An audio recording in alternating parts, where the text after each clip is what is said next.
right, so this lesson focuses on ancient China. And again, make sure you use your SPICE graphic organizer, and this is going to be the last time that I clearly label it. This is the last lesson for this unit. After this, I'm going to flow a little bit more freely, and it's going to kind of be up to you to, identify the SPICE elements as you analyze these civilizations. And again, mentally make comparisons and contrasts with the Mesopotamians, the Egyptians, and the Indians. You know it's coming on the test, so get ready, right? All right, once again, the River Valley civilization. This time it's the Yellow River that was the focal point of early Chinese civilization. That's right here. China kind of had the advantage of two great river civilizations. In the earliest, two great river systems. The first civilizations started more around the Yellow River to the north. The Yangtze River, though, is also a very important and powerful river within China. And so that kind of made this whole area very rich in what we call silt. And silt is the stuff that makes rivers cloudy. It's dissolved soil and dead plants, so it's very fertile. And anytime the silt builds up really deeply on the side of a river from flooding and things like that, that's a great place to grow crops. In fact, the silt deposits in this region of China are feet deep.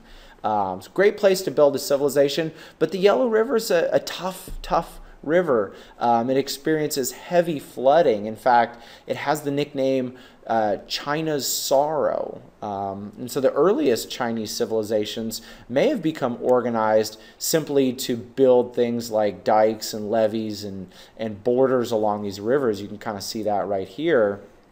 To keep that river under control and keep the flooding to a minimum. This river always jumps its banks and always jumps these dikes and levees. So, that's, a big part of the history of China. All right, so we get the first farming settlements along the Yellow River in about 4000 BCE. And, the different regions along the river had different mixes of farming and hunting and fishing. And like I said, these early politics in the region may have been organized to set up irrigation and flood control systems. And that's still an important part of Chinese politics. And really throughout China's 6,000-year history, river politics and control of the rivers, if an emperor or a leader can control the river and keep things, moving forward and economically strong, the Chinese are going to line up behind him. But, flooding tends to overturn dynasties in China. Right? Building off the politics of that, slowly there begins, a pattern of these warrior kings setting up larger kingdoms in the region. Very often it's these nomads from the north and west that invade and set up kingdoms. Remember I told you, keep an eye on these nomads. Remember, a nomad is a person, nomads are groups of people who kind of wander around from place to place. You think about horseback and, they're very tough. For the Chinese, it was a group called the Xiongnu. The Xiongnu is how it's pronounced. And they were the tough warriors to them. In fact, it's the Xiongnu who inspired the Chinese to build the Great Wall to keep them out. Didn't work. Right? And so, over time, these kings unite, and we get the first major historical dynasty. There were a couple before, but the first major one that we have good records on is the Shang dynasty, which began right around 1500 BCE. And they were these invading nomads, and they had chariots and bronze weapons, possibly through some contact with Indo-European groups like the Aryans and other groups further to the west. And the Shang set up this idea of a god king who was the center of the world. And they really thought of themselves as that way. Later on, this will be the so-called mandate of heaven, which I want to talk about later in this lesson. But these god kings also set up a bureaucracy. And that's a key vocab word you want to know, bureaucracy, right? And what the bureaucracy is all the people who work in a government and make it work. Right, so when you think about Barack Obama's in charge of our government, but there's a lot of people in our government. The people who work at the DMV, who get you your driver's license, the people who work for DSHS and help people who are struggling financially, the people who work for the Parks Department and make sure the baseball fields are green and well organized. That's all part of the bureaucracy of a government. And the Chinese seem to have developed the best early bureaucracy and a very well organized government. Culturally, we know a lot about them because of these oracle bones.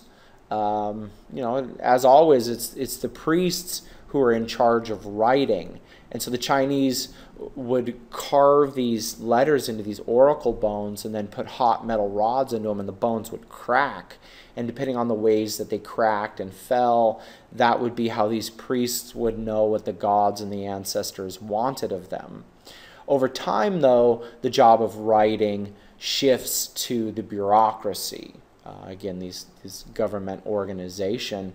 And writing was a big deal to the Chinese, the sense of cultural unity, right? Because, China's a big place, and there are lots of different dialects of Chinese. I mean, modern Chinese is broken into Mandarin and Cantonese, but there are still tons of dialects in China, and before even more. But the writing was consistent and still is consistent throughout the country. So while people couldn't talk to each other, they could understand each other's writing. And that kind of brought everyone together into this larger cultural and political and economic system. And Chinese writing is still very similar to what it was back in the ancient period. So you also have this historic fact of Chinese writing that's much older than something like English or Spanish. Right? But eventually the Shang dynasty lost control and broke up. They lose control of their dukes and their other nobles who are far away from their capital, right? So they're strong in the center, but the edges start to break up. And this is going to be a repeating pattern in Chinese history. This is a repeating pattern in world history. And so a man named Wu and his brother, the Duke of Zhou, defeated the Shang dynasty and set up the Zhou dynasty in 1125 BCE, named after Zhou because he was the more powerful and influential one. And the Zhou dynasty, was different from the Shang dynasty. They ruled through the idea of feudalism. And again, this is a key vocabulary term I want you to know. Right? Remember the Shang, it was all about the God king, and I'm, God on earth, and you need to listen to me because that's what the gods want. For the Zhou, it was much more about land, right? And that's the way feudalism works. The king or emperor owns all the land, and then he gives it out to all the warrior nobles who agree to support him financially and militarily. So it's a much more practical, hardcore, you owe the king your economic support, and he gives you economic support in the form of land, and you also owe him your military support. And he brings you together and makes sure that you're strong and united. And so this gave the Zhou much more central power and control than the Shang had. Again, the Shang, it's all about religion and kind of people's ideas. The Zhou said none of that. It's all about real power, land and money.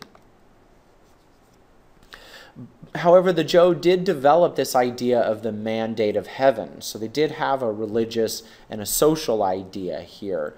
Mandate just means command. You can probably see the same root word there as command. There's a D there as well.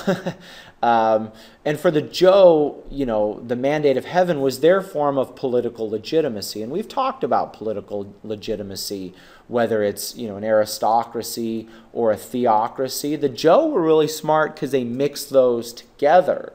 Right? They had a warrior aristocracy and they had feudalism, but they also had this idea of the mandate of heaven in that, kings are kings because heaven, in this case, or like God, wants them to be kings. So it's a really, brilliant mix of aristocratic power and theocratic power, right? The rule of God, all rolled together. Right? And again, the Zhou maintained this very powerful bureaucracy. These people were known as the Shi. And again, it's the bureaucrats who run the government. And the Shi allowed the Zhou to rule a very large area and pull everyone together. These men were very literate and highly educated. Could all read and write very well and were very knowledgeable. And they were all the landowners in all the areas of the Zhou dynasty. Some of these people were warriors, but over time the Zhou put control into these bureaucrats' hands. And actually power shifted from the great warriors in the Zhou period to the great thinkers. And that's another important pattern in Chinese history. Is it the warriors who are ruling, or is it the people with the brains who are ruling? There's also a little bit of social dynamics going on here. You're probably going to see a similarity to the Aryans, right? The Zhou were from Western China and were more Turkic in appearance. They had lighter hair, lighter skin, lighter eyes, different shaped eyes than the native Chinese who they conquered. And so they kind of set up a social structure based on appearance. They thought it was their mandate of heaven to rule the dark-haired people, as they referred to them. The economics of ancient China had a much more limited trade. And again, it's because of the Himalayas that separate China from India, but then those mountains also stretch far to the north, and that separates a lot of China from Central Asia and Europe as well. You also have these western deserts and these bandit nomads out there to the west, and so that kind of kept China locked in and by itself. And as a result of that, the Chinese tended to focus more on technological improvements to farming, and this is an important contrast, right? The Mesopotamians focused a lot more of their technological improvements on making better weapons, because in Mesopotamia they're constantly getting invaded, so they're like, we got to make these weapons and defend ourselves. Because China's more on itself, they can focus more on farming and economics. So an interesting question: does a civilization invest its technology in building their economy or in fighting people? And so, like I said, they mostly just kind of took care of themselves and grew their population.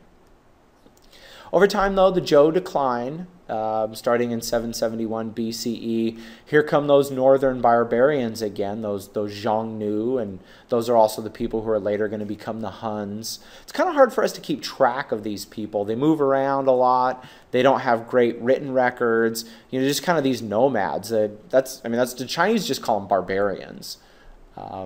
And so these northern barbarians caused a breakdown in the feudal system. Once again, you get those nobles out at the edge breaking off, and they start their local petty kingdoms, and they don't support the Zhou anymore in military affairs, and they don't support the Zhou with money through taxes. Again, very common pattern in Chinese history.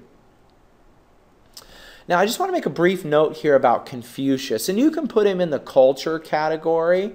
I just want to mention him, right, because we're going to focus on Confucius a lot in the next period of history, but he comes out of this period, right? So students sometimes get confused. They think Confucius lived much later. No, he comes out of the end of the Zhou dynasty, even though it's his influence on the Han dynasty and the dynasties that come after him that we're really going to focus on. In the same way, that Jesus comes out of the Roman period, but his influence is more on the Europeans who lived hundreds of years later and, today. So I just wanted to keep that in mind. So, just put Confucius in your culture column there. And so that's it. Thanks for watching. This is our last Ancient Civilizations lesson. This is our last lesson for Unit 1, The Worst Mistake in Human History. Thanks for watching.